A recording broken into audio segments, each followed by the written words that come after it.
I took them with me as much as possible. I was stretched, frantic, highly strung, snappy. When working men come home, no one clings to them. The expectations are different. They have made their contribution. For mothers, no such luck. We need to flip straight back into matriarch, as for us, work is considered a break from our duties at home. We're expected to be omnipotent. I was, like many women in a post-feminist age, burnt out. I had lost someone. Me. I think she was still in there somewhere, occasionally coaxed out by some stimulating conversation or a film or book. But it was me who had let her go. One day I awoke to realise I'd buried that person. I didn't know if I could find her again.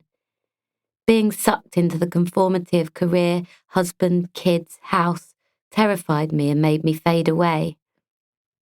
I am certain it works with the right combination of people, but I became so lost, so lonely. I didn't just want to be a mum. I didn't just want to be a commodity either. I needed to remember who I was. I needed stimulation, fun, adventure, chance, and companionship. Where had I gone? I decided the burial should be temporary. I needed some serious resurrecting. I divorced myself. I crashed and I burnt. I went a bit wild. Did I actually want the very things I'd been taught to reject? Did I want a partner to, feeling slightly green writing this, look after me? Did I crave the ideal of being barefoot and pregnant and oozing calm and serenity and having a man to provide for me?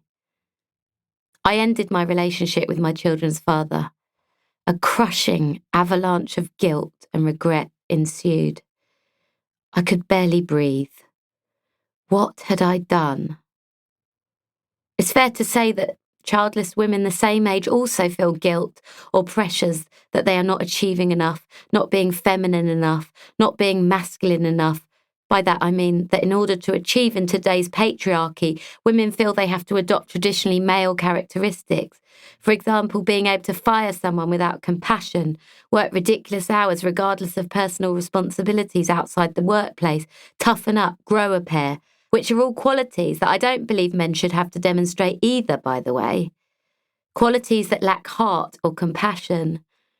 The fact is, women have spent their lives carrying the family, taking on the emotional burdens of others, avoiding rape or unwanted sexual advances, being perceived to be stupid, being told they are mad, negotiating extreme hormonal shifts, being paid less, being viewed as either a piece of meat or hideous and unattractive.